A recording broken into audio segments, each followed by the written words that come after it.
This is the S&P 500 SPDR ETF SPY 1-year overview reading for the year of 2025. It's currently October 8th, 2024, 7:39 p.m. Eastern Time. SPY at the time of this reading is $573.17 USD. The shuffle video for the 2025 1-year overview reading was created on February 5th, 2024 at 11:41 a.m. Eastern Time. I'm just getting to it now. We got so many orders in 2024. It's whoa.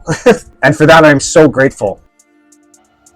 In this 1-year overview reading, what you can expect us to cover is going to be the overall trend direction throughout the year as far as the chart behavior and any events that help or hinder the overall trend for the year, the timing of those events roughly to like within a 2-week window. And then we'll talk about the chart behavior that you should see around the highest highs for the year and the chart behavior that you should see around the lowest lows for the year. Then we're going to get into timing prominent peaks and troughs on a 1-year chart scale throughout the year of 2025. After that, we'll review the previous year's reading. In this case, we'll review the 2024 reading. We'll give you timing of the highest highs and the lowest lows for the year, and that'll be plus or minus 2 weeks of wiggle room in some cases, but we'll be timing it down to a 2-week period. Sequence of chart events remains accurate even if we do have to do plus or minus 2 weeks of wiggle room here or there. And the reason for that is that not each card's energy will line up perfectly with 2 weeks of time, so you have to account for that with some wiggle room in some cases. We'll also give you all of the best trades that we see throughout the year, and we'll take a look at the cross-reading congruencies and where the 2025 year pattern fits on the greater pattern of the 10-year period and that sort of thing.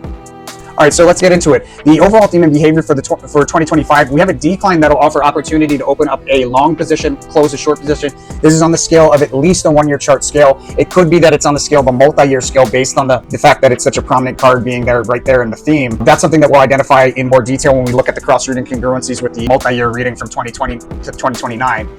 And where the 2025 fits into that. So this decline that offers opportunity to open up a long position, close a short position on a 1-year chart scale minimum. It's crossed with at least one big move that starts out of a decline and takes us from the bottom of a range to the top of a range. Usually it's from the bottom of the range to the top, like the top of the chart, bottom of the chart, but not always. It can just be a range in some cases. But either way, it's a big move that starts out of the bottom of a range in the midst of a decline and takes us to the top of a range. And we should see that at least once. We'll look into it in more detail as we progress into the reading. So with the Princess of Cups, especially on this large time scale of a reading, most likely what it means is that we have an early decline and then a big move to the upside at the end of the year. Either that or there'll be multiple ones throughout the year where we'll have opportunity and then a big move to the upside. It's very unlikely that it's all decline with a big move to the upside in 2026, but that is another alternate. Unlikely though. Behavior around the highest high for the year of 2025. We have sideways rotation that ends with a fast sudden move higher, taking us into the high.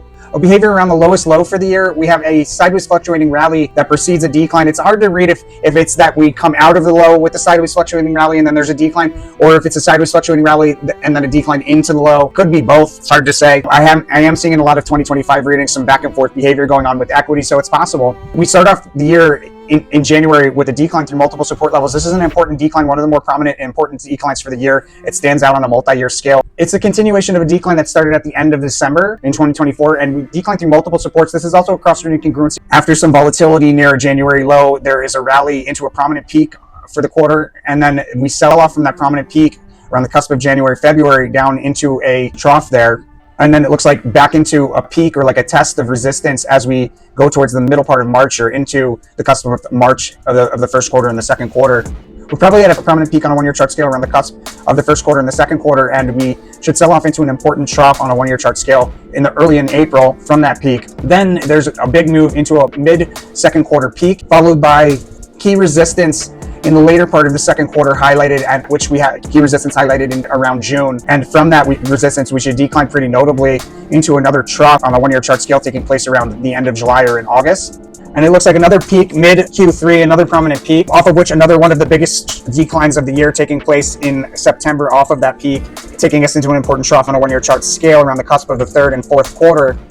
Mid-fourth quarter in like November, there's a lot of back and forth behavior going on, and there should be a notable pop and drop taking place towards the end of November. I'm advised not to chase the rally.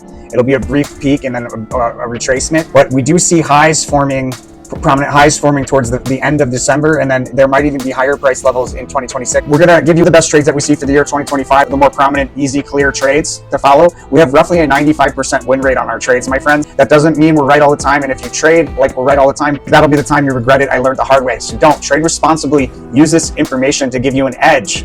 Don't think that it's the cheat code. You still have to trade responsibly. So hopefully that makes sense. But with that said, we're going to give you one of the best trades right after we review 2024 and how we're doing thus far. So stay tuned for that. And the 2024 1-year reading Shuffle file was created on June 16, 2023 at 10:10 p.m. Eastern time. Still being used today. It's done 6 months ahead of the actual year that it was predicting. Still being used today, over a year later, with insanely good accuracy. It's not 100%, pretty solid, guys. So let's see what we got going on. I'm using this chart just because there's less writing on it, so it's easier for you guys to see. 2024, we also had the same card for the theme. Very interesting. So opportunity in the midst of decline to open up a long position. So that's interesting. That can really help us inform us as far as the behavior in 2025. It doesn't mean it's going to be the same overall chart behavior because a princess contains within it a lot of different types of variations, but most likely it's going to follow a similar suit. So let's take a look. Decline offering opportunity to open a long position. Decline offering opportunity to open up a long position. Decline offering opportunity to open up a long position. We're going higher with these declines along the way, so that's a pretty solid first look. It's crossed with brief peaks that are easily missed, followed by declines through key support. That's a pretty brief peak that's easily missed. That one's pretty brief too. You know, this is pretty solid. Out of the lows, we have huge moves to the upside, right, which would go in line with this opportunity in the midst of these declines to open up long positions. And then around the highs, we have failed attempt to break through key resistance and then declines through key support. So far, the highs have been like that, right? Failed attempt to break through key resistance, decline through key support. Then we come back, we break through. And probably a similar thing will happen again. But if you look at the RSI here, guys, this is very, very bullish. If you don't know what RSI, guys, just real quick, that's relative strength index. It's a measure of overbought or oversold, how overbought or oversold the underlying vehicle is. So in the case, this is the SPY ETF. It's telling us how close to overbought we are. And by that, I mean, the more overbought you are, the more likely you are to see a reversal to the downside. The more oversold you are, the more likely you are to see a reversal to the upside. It's not usually immediate. You kind of hang out there for a little bit before the reversal, but this has got a ways to go before there really needs to be a full-on reversal, guys. Right? You can see we didn't even touch the lower end of the RSI. That's the overall behavior for 2024 before we had this reversal going higher, higher, higher. And then we just did the same thing. We didn't quite touch it. We had a huge drop, and now we should see it going higher, higher, higher. We're going to have another drop. To be clear, we'll have another drop before we have really significantly higher price levels towards the end of the year. We should have another between now and then. But this looks pretty solid. All right, so here in May, in the end of May, there was opportunity to open up a long position in the midst of the Ace of Cups decline. That was probably one of the more solid opportunities. And you can see here in May, that's April, May. Here in May, we have this opportunity, open up a long position. Even if you waited until the end of the May, which if you're a novice at SO Meta, you probably did, you still would have had a good entry point there before a big move to the upside. So that was a really solid trade. We would have had you exiting that at the end of June, or if you missed that opportunity, maybe in early August, July. Okay, so the end of June, that would have been pretty solid. We would have left a little bit on the table, but frankly, I say it all the time, guys, there's a direct correlation between people who are consistently make money trading and people who leave some on the table regularly. They're like, oh, I got out too early. I got a profit, but I should have let it on the table. No, those are the people that make money consistently. So be one of those people. Don't think scarcity mentality. Oh, I could have got more. Just think, oh, cash in, take the profit, reinvest, reposition. There's another opportunity. That's abundance mentality. In any case, guys, really, really solid. And then you could have waited until August as well. August would have been not leaving it on the table. But the reason why we probably had you exiting in June is because a lot of people would have gotten scared out here in this decline before these higher price levels. That's how it goes. Would have had you exit here before all this nonsense. Really, really solid. I'm sure the remaining trades all for the most part are pretty solid.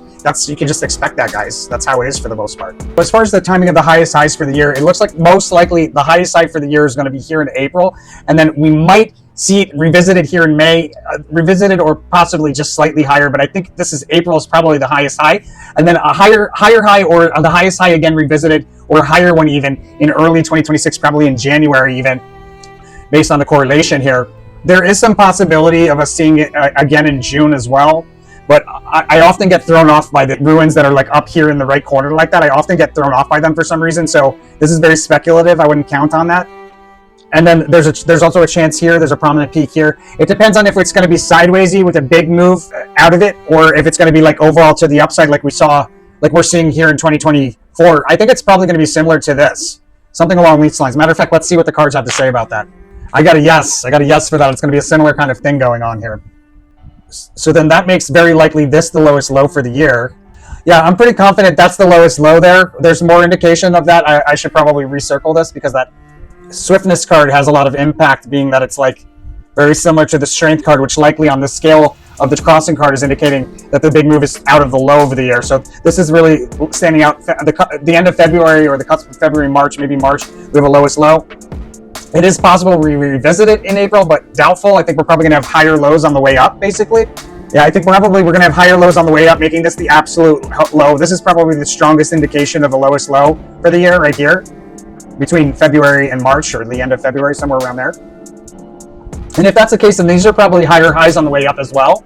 This June is likely a high, like a higher high as well, because we have a decline off of the May high, which usually indicates like revisiting the high or higher price level in the not too distant future. So that's what makes me think this is probably a higher price level here. I'm going to circle that one off too. We're going to push the upper end of the range higher here, and probably like the end of the second or the third week of May. The same high or a higher one, probably a higher one. And then when we start declining from that higher high in the later part of May, that full card opportunity is offering, it's a failed attempt at resistance and then a decline through key support. So we probably push through it momentarily to a new high momentarily and then come back down. All right, so in the first quarter in February, mid-February, probably the second week of February, we should have a significant low. It's probably a lowest low thus far for the year.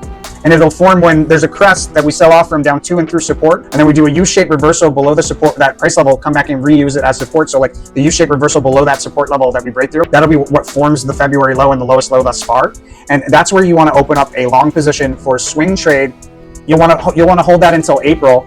And it's not going to be straight up like through March into April. It's going to be bumpy, but pretty fast in early March. A little turnover around the highs in later March. But then we should have a new highest high or the same highest high thus far that we have for the year taking place in April. You should see sideways rotation there. You might be thinking, oh, we'll go higher, we'll go higher. That's prudence card. Be careful. That's a good place to exit, my friends. And that full card opportunity, the decline of that full card in the later part of May, opening up a long position in anticipation of revisiting that May price level again in the not too distant future, probably in the end of June. What you're looking for is that May price level, that May highest price level, or around that range, I should say, as your exit for that long position.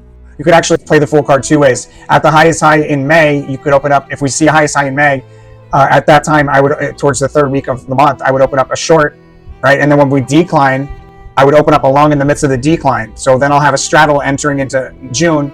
At the June low, probably early on, we'll flatten out near the June low. I would exit out of the short and then maybe even add to the long and then close out of the long position towards the end of the month of June at a key technical price level on a multi-year scale when it's acting as resistance when we meet that in the later part of June, most likely at a highest high or around that price range. That's where I would exit the long for that to complete both legs, exiting both legs of the straddle for a profit. You can only do that if you can time the market. They say you can't time the market. Then how come us traders here at SO Meta do that type of thing with straddles all the time? They don't want you to think you can time the market.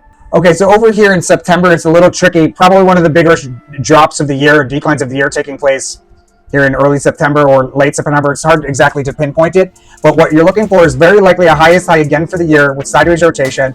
And if we're near highest high for the year with sideways rotation around the September highs, then I would expect a fast sudden move higher, ending the sideways rotation, taking us into the highest high for the year thus far, if we're near that price range at those times. So expecting that, what I'd look for is that fast sudden move higher, and I would open up a short when we create that resistance and close the short probably at the end of September. Even better would be to open up a long in the midst of the decline off of that highest high should it form, which most likely you would close in November, December, or hold into 2026.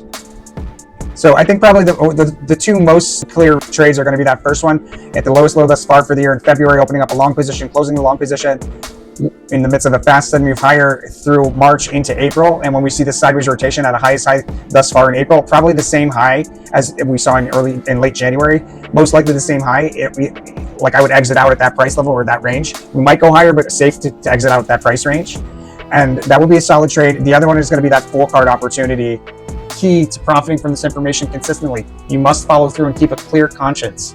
That allows the subconscious to allow you to be able to receive abundance, a clear conscience. So make sure to follow through. Blessings to all my angel investors. All right, my friends, that's the why for 2025. I'll see you guys on the next one.